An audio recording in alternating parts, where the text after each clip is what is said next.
Police మీ అందరికీ pastor గారికి వారి యొక్క కుటుంబ సభ్యులందరూ కూడా యేసుక్రీస్తు నామములో వందనాలు తెలియజేస్తున్నారు.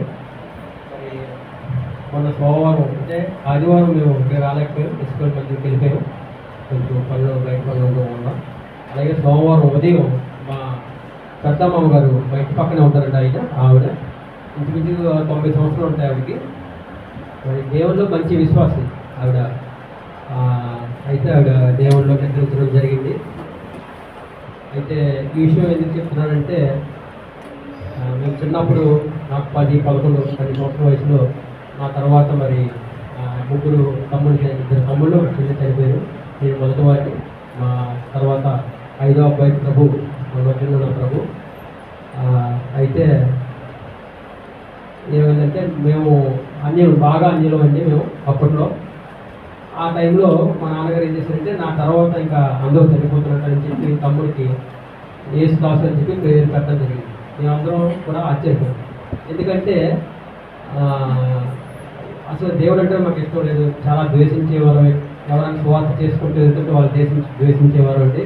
అటువంటి పరిస్థితులు ఉన్నప్పుడు మా నాన్నగారు ఏమో ఆయనకి యేసుదాసు అని చెప్పి పేరు పెట్టడం జరిగింది. అసలు ఆ పేరు గురించి మేము పెద్దగా ఆలోచించడం, ఇప్పుడు కూడా ద్వేషించే విషయంలో ఉన్నప్పుడు మా నాన్నగారిని మా తాలూకా బంధువులందరూ అడిగారు, మరి మనకి ఈ దేవుడు అంటే నచ్చదు కదా, మరి ఎందుకు ఈ విధంగా పేరు పెట్టావు, మీరు మాకు గౌరవంగా ఉంటాడని చెప్పి అన్నప్పుడు మా నాన్నగారు ఒక మాట చెప్పారండి. నా చిన్నప్పుడు అంటే మా నాన్నగారు చిన్నప్పుడు ఏ ఆదరణ లేనప్పుడు, ఎటువంటి ఆదరణ లేనప్పుడు ఆ సమయంలో మా నాన్నగారు ఏం చేసేవారంటే, చాలా చిన్న వయసు 12 సంవత్సరాలు ఆ వయసులో ఉన్నప్పుడు అందరూ మా నాన్నగారిని, తర్వాత వాళ్ళ అక్క చెల్లెలు అందరినీ, మా నాన్నమ్మని అందరినీ వదిలేసినప్పుడు మా నాన్నగారు ఏం చేశారంటే, ఆ చిన్న వయసులోనే ఇక్కడ మన జ్ఞానాపురం దగ్గర ఆర్సీఎం చర్చ్ ఉందండి. ఆర్సీఎం చర్చ్ దగ్గర ఏం చేశారంటే అక్కడ పని చేస్తూ ఉండేవారు. పని అంటే మా కులం వృత్తి, అంటే బార్బర్స్ ఉండేవు. ఆ కులం వృత్తి ఆ కొండ మీదకి వెళ్ళి వచ్చిన వాళ్ళకి గుండెలు, తర్వాత కరెక్ట్లన్నీ పనులు చేస్తూ ఉండేవి. ఆ టైంలో దేవుడు మా నాన్నగారిని వాళ్ళ కుటుంబంలో అందరూ కూడా ఆదుకునేవారు. ఎందుకంటే వచ్చిన వాళ్ళు పావులందరూ, ఆ టైంలో ఆ పావులందరూ బట్టి ఎంతో గొప్ప అన్నమాట. 5 వయసు 10 వయసు టైంలో, ఆ టైంలో మరి ఆదుకున్న టైంలో ఆ విషయం గుర్తించి మా నాన్నగారు ఆ మాట మా బంధువులు చెప్పారు. మరి నేను చిన్నతనంలో ఆ దేవుడు నన్ను ఆదుకున్నాడు కాబట్టి మరి ఇప్పుడు కూడా మరి పెద్ద అబ్బాయి తరపు మీరు చనిపోయారు, తర్వాత మరి 5వ అబ్బాయి కూడా మరి చనిపోతున్న భయంతో మరి ఆ దేవుడు ఆదుకుంటాడని చెప్పి ఆ పేరు పెట్టేశాను. మరి మీరు నన్ను పొలంలో కలుపుకుంటే కలుపుకోండి, లేకపోతే లేదు, నేను మాత్రం ఆ పేరు పెట్టానని చెప్పి మా నాన్నగారు చెప్పడం జరిగింది. తర్వాత కొన్నాళ్ళకి ఏమైందంటే, మేము ఒక చర్చికి వెళ్ళలేదు, అక్కడికి వెళ్ళలేదు, ఇంట్లో ఉండేవారు.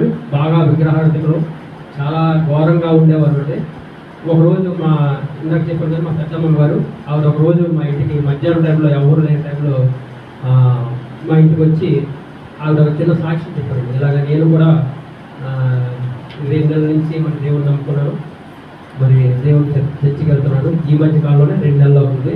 మరి మీరు మన బంధువులు ఎవరికి చెప్పగానే మీరు ఎవరు నేను చర్చికి వెళ్తున్నాను, ఎందుకంటే చర్చికి వెళ్తున్నాను అని చెప్తే పొలంలో తీసేస్తున్నాను, అటువంటి పరిస్థితులు అన్నమాట మరి అని చెప్పి మాకు చిన్న సాక్షి చెప్పింది. అక్కడ చర్చికి రండి, మీరు చర్చికి వస్తే మరి ఈ బిడ్డ కూడా బ్రతుకుతారని చెప్పి మా అమ్మమ్మ పెద్దమ్మ చెప్పింది.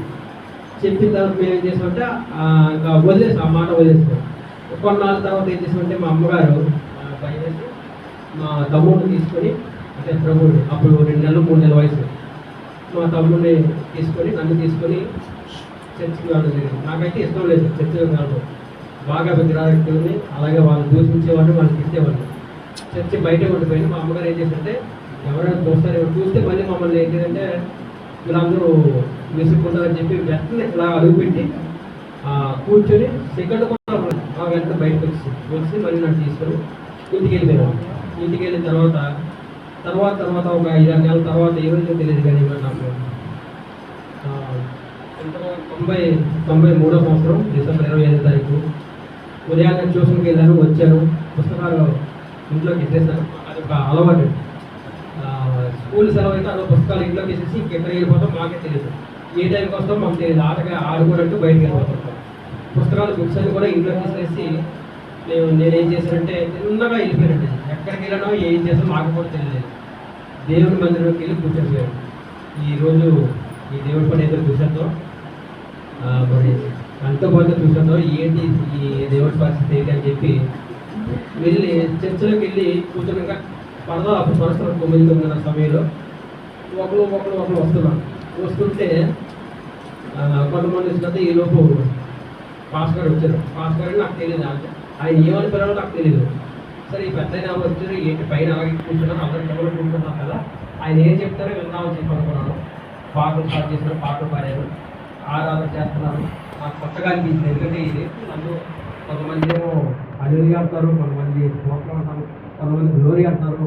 ఈ ఎవరికి ఎక్కువ ఉన్నట్టు వాళ్ళు ఏదో గట్టిగా అరుస్తున్నారు. ఏంటి వీళ్ళు చూడడం చిన్న వరకు ఏం జరుగుతుందో ఏంటో పిక్చర్లాగా అరుస్తున్నారని చెప్పి అనుకుని ఆ చిన్న వయసులో 12 సంవత్సరాల వయసులో నాకేం తెలియదు. మరి ఆ టైంలో అనుకుంటూ ఉన్నప్పుడు తర్వాత దేవుని వాక్యం మొదలుపెట్టారు. అంటే క్రిస్మస్ రోజు సాధారణంగా యేసుక్రీస్తు గురించి చెప్తారు. సరే చెప్పి ఆ రోజు కూడా యేసుక్రీస్తు గురించి చెబుతూ కొన్ని వాక్యాల ద్వారా దేవుడు నాతో మాట్లాడాడు. నా గత జీవితం గురించి, పాత జీవితం గురించి దేవుడు మాట్లాడుతూ వచ్చాడండి.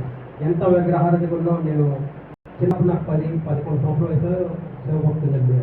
ఆ టైంలో ఆ విధంగా ఉండేవాడిని. అయితే అవన్నీ దేవుడు మాట్లాడుతున్నాడు పాస్టర్ ద్వారా. సరే ఈయనకి ఎలా తెలుసు, నేను ఎవరైనా తెలియదు, అతనెవరో నాకు తెలియదు, ఈ పెద్ద ఎలా మాట్లాడుతున్నారు, బైబిల్లో నిజంగా ఇవన్నీ ఉన్నాయా అని చెప్పి ఆలోచనలు పడితే ఆ తర్వాత వాక్యం అంతా అయిపోయిన తర్వాత సరే ఇంకా మాట్లాడుతున్నారు. ఏంటంటే నీ ముందున్న జీవితం కూడా ఈ విధంగా ఉండిపోతుంది అని చెప్పి ఆయన మాట్లాడుతున్నారు. సరే చూద్దాం అనుకున్నాను. అంతా అయిపోయిన తర్వాత నాకు తెలియకుండా నేను